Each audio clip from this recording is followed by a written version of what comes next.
안녕하세요. 주식경제의 유토피아, 주토피아에 오신 것을 환영합니다.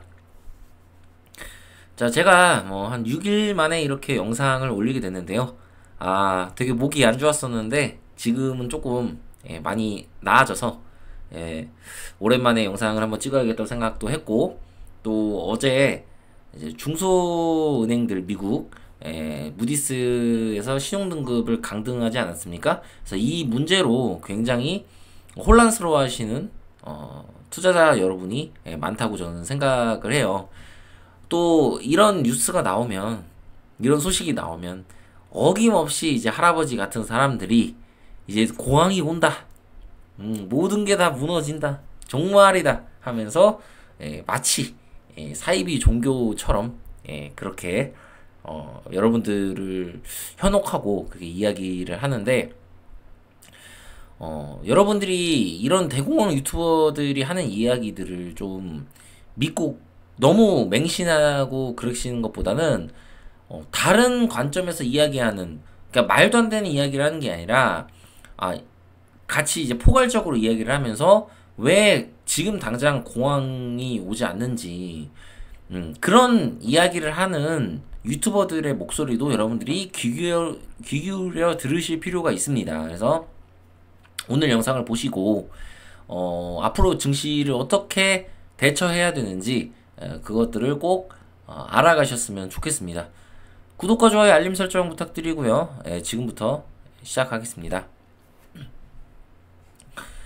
자, 미국 증시가 이제 무너진다. 블랙스완 헤지펀드 역사상 최악의 버블 경고. 자, 블랙스완 헤지펀드가 미국 증시의 추락 가능성을 경고를 했습니다. 인류 역사상 최악의 부채 버블로 미국 증시가 무너지게 될 것. 자, 이 이야기에 대해서 제가 냉정하게 말씀드리면 반은 맞고 반은 틀리다라고 저는 이야기하고 싶어요. 왜 그러냐면 사실입니다. 분명히 이렇게 많은 부채, 그리고 달러를 무제한으로 찍어내는 이 기축통화의 시대는 언젠가 끝나게 될 거예요. 근데 그게 올해는 아니라고 저는 조금 확신을 하고 있거든요. 그 이유는 이제 많은 소식들에 대한, 뉴스에 대한 그런 이미 분석이 끝났고, 또 차트 분석도 끝난 상태이기 때문에 여기서 저는 올해 안에 공황이 올 거라고 생각을 하고 있지는 않습니다. 그래서 여기 보시면 이것은 객관적으로 1920년대 후반보다 더 크고 금융 역사상 가장 큰 시한폭탄이 될 것이라고 이야기를 했습니다. 이것에 대한 것은 물론 이거보다 더 클 것이라고 저는 이제 예상하고 있지는 않지만, 자, 한국은 좀 위험할 수 있어요. 결과적으로 이 부분에 있어서는 저와 좀 비슷한 견해를 가지고 있다, 이분이. 이렇게 저는 말씀드리고 싶어요. 하지만 지금은 아닐 것이다, 저는 단호하게 말씀드리고 지금 이제 이야기를 하려고 해요. 자, 뉴스를 보고 이제 먼저 이야기를 하고, 그 다음에 나스닥 차트, 그 다음에 금, 그리고 우리나라 환율, 요렇게 세 가지를 보면서, 자, 8월 증시에 대한, 또 연말 증시는 어떻게 될 것인지, 이거에 대해서 이야기를 할게요. 페드의 대표 매파, 대표 매파죠. 제임스 블라드가 사임했다. 이거에 대해서 벌써 7월 달에 제가 이야기를 했었습니다. 자, 이 매파의 제임스 블러드가 사임을 했다는 이야기는 결국에 앞으로 연준의 방향성이 매파가 아니라 비둘기파로 바뀔 가능성이 높다라는 것을 우리가 추론을 할 수 있는 거예요. 그리고 정말로 미국이 지금 당장 경기 침체가 오는 게 아니라 경기 침체 없이 진짜 노랜딩이 나올 수도 있는 그런 상황이 펼쳐질 수도 있다라는 그 가능성을 열어주는 그런 소식인 거예요. 자, 이 소식이 이제 기사가 나고 나서 제가 매파적인 발언이 줄어들고 분명히 긍정적인 것들이 나온다고 말씀을 드렸었는데, 지금의 상황을 보면 연준 고위 인사들이 잇따라서 미국 금리 인상 사실상 끝났다라고 이야기를 하고 있습니다. 미국의 금리 인상 사이클이 이미 끝났을 수도 있다 라고 발언을 했다고 하죠. 지금 이게 여러분 CPI가 발표가 이제 내일 있지 않습니까? 내일 발표가 있는데 이전에 지금 이런 이야기들을 하고 있어요. 그 얘기는 무엇이냐? 내일 CPI와 근원 소비자 물가 지수가 잘 발표가 나올 가능성이 높다라는 거예요. 여러분들 연준이 함부로 이런 이야기를 하지 않습니다. 연준이 함부로 이렇게 이야기를 하지 않는 이유는 신뢰성을 잃을 수 있기 때문이에요. 지금 되게 혼란스러운 상황에서 잘못된 이야기를 꺼내서 그것이 연준의 신뢰를 결국에 잃게 되는 그런 계기가 된다면 정말로 미국 증시에 혼란이 올 수 있고 진짜 미국의 패권을 잃을 수도 있단 말이에요.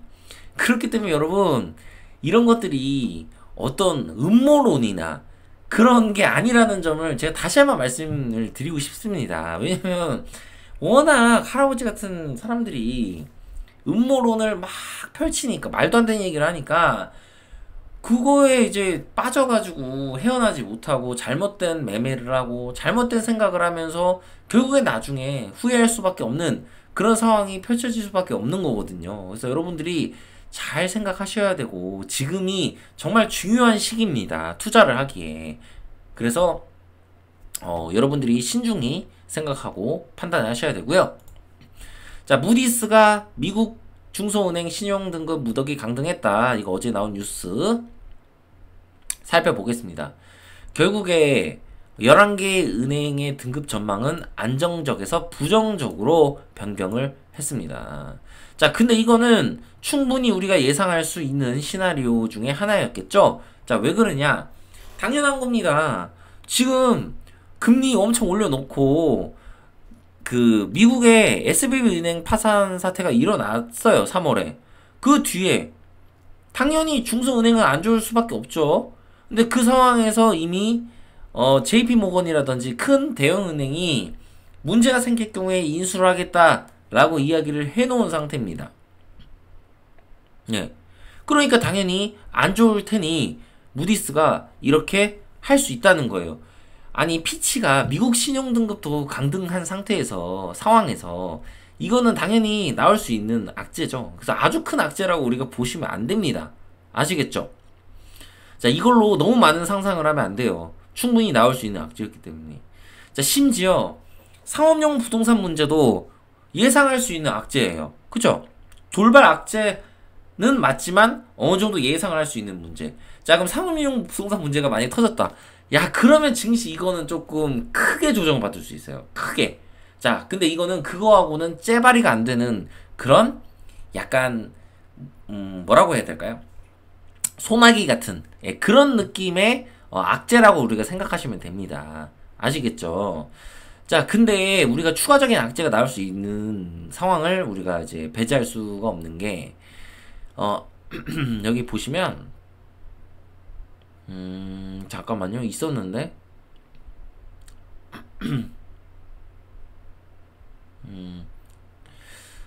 지금 여기 기사에는 없는 것 같은데요. 지금 제가 못 찾았는지 지금 눈이 안 좋은가? 이게 대형은행도 향후 신용등급을 강등할 수도 있다라는 그런 이야기도 했습니다. 자, 그래서 추가적으로 나중에 시간이 흘러서 대형은행, 예를 들어서 JP모건도 신용등급을 강등하는 이런 일이 벌어질 수 있다라는 거예요, 여러분. 아시겠죠? 그래서 우리가 대형은행도 신용등급을 강등할 수 있는 악재가 나올 수 있겠구나라는 사실을 우리가 알고 우리가 있어야 돼요. 그리고 그때 그 악재가 터졌을 때는 아마 살짝 흔들리고 다시 꼬리를 달 가능성이 높아요. 그래서 큰 악재는 아니니까 여러분들이 너무 공포심을 가지시면 안 됩니다. 이걸로. 아시겠죠? 자, 그리고 8월에, 9월에 나올 수 있는 추가 악재 중에 제가 가장 강력한 악재가 무엇라고 했습니까? 나온다는 얘기가 아니라 이거 나올 수 있다. 이거 조심해야 된다. 자, 그 인플레이션에 대한 거예요. 인플레이션이 뭔가 잡히지 않는 느낌이야. 그러면 이거는 정말로 증시에 큰 조정을 줄 수 있습니다.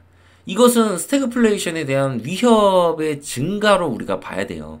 금리를 이미 미국이 너무나도 올린 상황이고 연준에서 지금 더 이상 문제가 없을 것이다라고 얘기를 한 상태인데 인플레이션에 대한 지표들이 나쁘게 나오고 추가적인 악재들이 벌어진다면 당연히 이것은 돌발 악재고 증시에 가장 큰 충격을 줄 수 있는 그런 악재가 될 수 있습니다. 그래서 이런 부분들이 나올 경우에 그때 여러분들이 약간 생각을 하셔야 돼요. 이거 비중을 좀 줄여야 되나? 그때 생각을 해야지. 지금 막 그렇게 생각하시면 굉장히 여러분들이 털릴 수가 있어요. 이거에. 아시겠죠? 자, 그리고 브릭스. 자, 22일에서 25일에 8월에 브릭스 이제 정상회의가 열리죠. 근데 지금 정상회의가 열리기 지금 2주 정도밖에 안 남았는데 브릭스 단결 촉구 나선 중국 주도로 경제 이끌 것. 여러분, 아니 22일에서 25일 지금 얼마 남지 않았는데 브릭스 단결을 촉구하고 나섰어요. 이 얘기가 뭐냐면 그만큼 지금 국가 간에 화합이 제대로 안 돼 있다는 얘기예요. 그래서 이 브릭스 문제는 결국에 시간이 흘러봐야 알게 됩니다. 이것이 잘 단결이 돼서 결국에 미국의 달러 패권을 위협을 할지 안 할지는 상당한 시간이 걸릴 것 같습니다. 즉 지금 당장 이걸로 인해서 미국이 흔들리거나 이런 상황은 일어나지 않을 것이다 라는 것을 우리가 알 수 있겠죠. 그래서 여러분들이 8월에 추가적인 강력한 악재가 나오지 않는다는 전제하에 만약에 증시가 조정을 받더라도 깊은 조정보다는 얕게 조정을 받고 또 그 기간이 아주 길지는 않을 가능성이 높다라고 우리가 판단을 하고 지금 매매에 임해야 되고 증시를 바라봐야 됩니다. 아시겠죠? 자, 나스닥. 자, 차트 이제 볼게요. 지금 나스닥 차트를 보시면 지금 어제 그 악재가 터졌어요.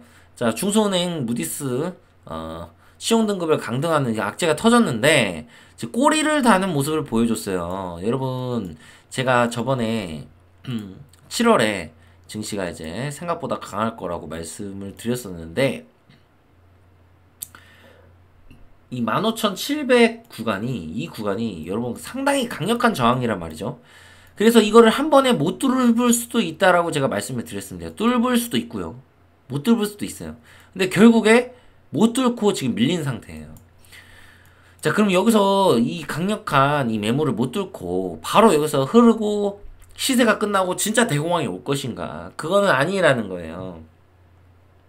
지금 악재가 터졌는데도 이렇게 꼬리가 단다는 얘기는 매수세가 지금 아직도 살아있다는 얘기고 이것이 설사 조정을 더 받는 일이 일어나더라도 꼬리를 달면서 조정을 받을 거라는 말이에요. 자, 그래서 조정 기간이 우리가 얼마나 될지는 추가적인 악재가 어떤 것들이 터지느냐를 우리가 좀 봐야 될 필요가 있겠지만 짧으면 한 달 아니면 8월 중순으로 끝날 수가 있어요. 진짜 짧으면. 그 길어도 2개월 남짓하는 그런 9월까지 그런 기간 정도로 조정을 받을 수가 있고요. 만약에 여기서 조금 길어서 9월까지 조정을 받는다면 그 다음 남은 연말 10월, 11월, 12월은 산타랠리가 나올 수도 있습니다. 그래서 이것들을 여러분들이 생각을 하시고 투자에 임하셔야 돼요. 앞으로 여기서 조정을 받는 것은 건강한 조정이구나. 왜? 여기 앞에 매물이 있고 또 증시가 쉬지 않고 달려온 만큼 여기서 조정을 조금 주더라도 조정을 받고 정고점을 돌파하기 위한 에너지를 모으는 그런 파동이구나 라고 우리가 이해를 하셔야 됩니다. 아시겠죠? 심지어 바로 그냥 뚫을 수도 있어요. 여기서 지금 조정을 받은 상태잖아요. 그리고 8월 만약에 중순까지 조정을 받는다면 짧게 진짜 여기서 조정받고 바로 그냥 튀는 거죠. 그렇게 될 경우에는 서머 랠리가 시작이 되는 거고, 자, 그렇게 만약에 된다면 정고점을 돌파하러 가고 정고점을 돌파하겠죠? 자, 하고 나서 우리가 산타 랠리를 기대하는 것보다는 서머 랠리를 통해서 자, 가을까지 쭉 다이렉트로 이어지고 나서 좀 겨울에 약간 조정을 받을 수 있는 그런 가능성을 우리가 좀 생각을 해야겠죠. 그래서 결국에는 올해 증시는 좋을 가능성이 높고 내년에도 좋을 가능성이 높다라고 우리가 생각을 하고 지금 투자에 임해야 된다는 거예요. 대공황이 올 가능성은 지금 너무 낮습니다. 그래서 여러분들이 말도 안 되는 이야기들에 흔들리지 않으셨으면 좋겠습니다. 아시겠죠? 자, 금 선물 한번 차트 볼게요. 자, 금은 이번 달에 결국에 결과를 보면 알겠지만 금이 다시 이거 틀려면 증시가 폭락을 해야 돼요.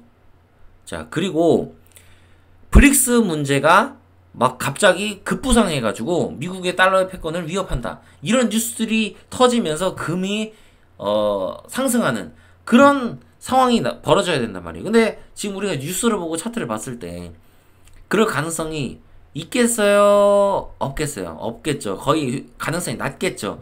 자, 그리고 지금 헤드앤숄더 나온 상태죠? 이미 헤드앤숄더가 나온 상태예요. 자, 이 상태에서 여기서 월봉이 만약에 월봉인데 음봉으로 마감을 한다면 금은 당분간 크게 조정을 받을 가능성이 높습니다. 그래서 금 투자를 생각하시는 분들은 지금 절대 투자를 하시면 안 된다. 지금 투자하지 마시고 만약에 진짜 내가 투자를 한다면 이것이 충분히 조정을 받고 그 다음에 생각을 해야 되고 자, 금 투자를 할 때 절대 실물금 투자를 하지 말 것. 왜냐면 실물금 투자는 결국에 10% 이상의 세금이 부과가 되고 더 금을 비싸게 살 수밖에 없기 때문에 조정이 깊어질 경우에 손실이 너무나 커질 수도 있다. 이런 리스크가 있기 때문에 반드시 실물금 투자가 아닌 종이금 투자를 하자. 이렇게 여러분들한테 말씀드리고 싶습니다. 자, 금에 대해서도 다음에 영상에서 한번 또 다루도록 하고요. 환율 한번 보겠습니다. 환율 제가 차트 제대로 안 폈네요. 자, 환율 너무나 지금 중요한 상황이죠. 여러분들이 환율 때문에 조금 걱정이 되시는 분들이 있을 거라고 생각해서 이거 좀 느리네. 이거 미리 펴놨어야 되는데 이거 모르고 안 펴가지고요. 잠깐만요. 자, 환율 제가 이거 선도 그어서 다시 보여드릴게요.